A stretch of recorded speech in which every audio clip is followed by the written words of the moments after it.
16 century میں پھیلنے والے بیوبونک پلیگ کے دوران اس جان لیوا بیماری سے مرنے والوں کی ہر طرف لاشیں بکھری پڑی تھیں۔ تب ان کے پیارے بھی خوف کے مارے ان کے قریب نہیں جاتے تھے۔ ان مرنے والوں کی لاشوں کی آخری رسومات اور ان کی تدفین ایک بہت بڑا مسئلہ تھی۔ تب ایک سیاہ ماسک جس پر پرندوں کی طرح چونچ لگی ہوتی اور عجیب و غریب لمبا سا کالا کوٹ پہنے ایک شخص کی خدمات لی جاتی تھی۔ یہ پلیگ ڈاکٹرز کہلاتے تھے، جو وبائی بیماری سے متاثرہ مریضوں کا طبیب کے طور پر علاج کرتے۔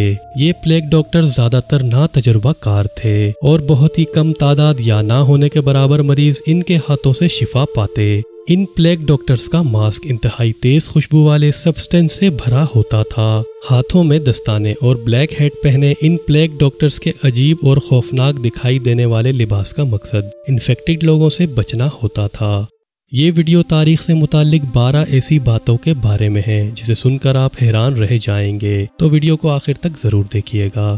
فیلکس ورل AKA یہ شخص ایک فریک شو پرفارمر تھا۔ یہ اپنی انگلیوں کو آگے پیچھے موڑ سکتا تھا اور اپنے جسم کی جلد کو کئی زیادہ پھیلا سکتا تھا اور کھینچ بھی سکتا تھا۔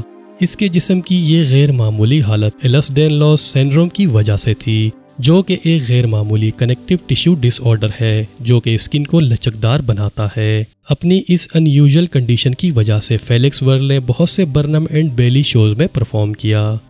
پنٹ گن ایک 10 فیٹ لمبی 100 پاؤنڈ مزل لوڈنگ شاٹ گن تھی، جو عام طور پر چھوٹی کشتی یا پنٹ کے اوپر نصب کی جاتی تھی اور اس کے ذریعے پانی پر موجود آبی پرندوں کے جھنڈ پر نشانہ باندھ کر فائر کیا جاتا۔ پنٹ گن کے اس ایک فائر سے 50 سے 100 پرندوں کا ایک ساتھ شکار کیا جا سکتا تھا۔ 19ویں اور 20ویں صدی کے اوائل میں اس بندوق کے ایک فائر سے 90 سے زیادہ پرندے مارے جانے کے ریکارڈز موجود ہیں، لیکن جب 19ویں صدی کے وسط تک امریکہ میں آبی پرندوں کی کمی واقع ہونا شروع ہو گئی، تب کئی ریاستوں میں پنٹ گنوں کے استعمال کو غیر قانونی قرار دے دیا گیا۔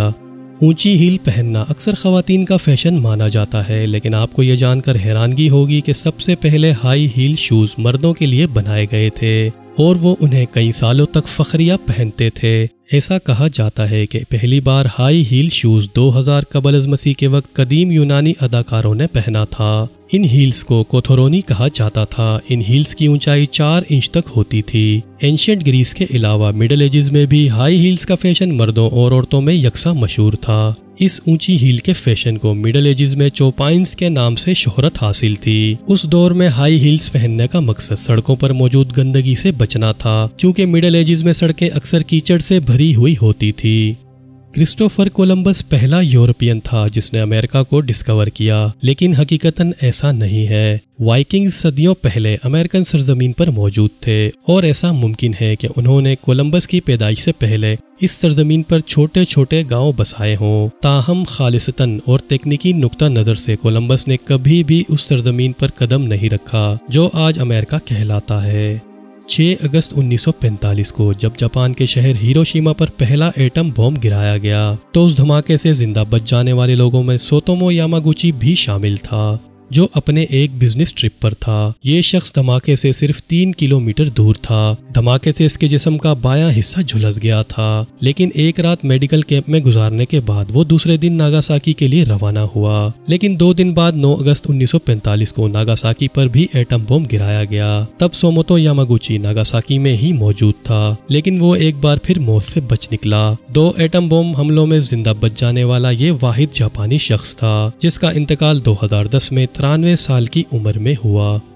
اینشینٹ گریس پیریڈ میں اسپارٹا ایک ممتاز شہری ریاست تھی، جہاں بچے کی پیدائش کے بعد اس کے والدین سپاہیوں کو اپنے گھر بلاتے، پھر اس بچے کو الکوہل سے نہلایا جاتا۔ اگر وہ بچہ زیادہ رونے لگتا تو اسے کمزور سمجھا جاتا اور اس بچے کو غلامی میں لے لیا جاتا یا پھر اونچے پہاڑ پر مرنے کے لیے اکیلا چھوڑ دیا جاتا۔ اگر بچہ مضبوط نکلتا تو اپنے والدین کے پاس 7 سال تک کی عمر تک پہنچنے کے بعد اس بچے کو اسپیشل ملٹری اسکول میں بھیج دیا جاتا، جہاں جان بوجھ کر اس بچے کو بھوکا رکھا جاتا اور مارا پیٹا جاتا اور ساتھ ہی لڑنے کی ٹریننگ بھی دی جاتی۔ اگر وہ بچہ 20 سال کی عمر تک سروائیو کر جاتا تو اسے ایک اور فزیکلی اور مینٹلی ٹیسٹ سے گزرنا پڑتا، جس نے اس بچے کی قسمت کا تعین کرنا تھا۔ جو بچے اس ٹیسٹ میں پاس ہو جاتے وہ اشرافیہ بن جاتے اور فیل ہونے والے بچوں کو غربت میں زندگی گزارنی پڑتی۔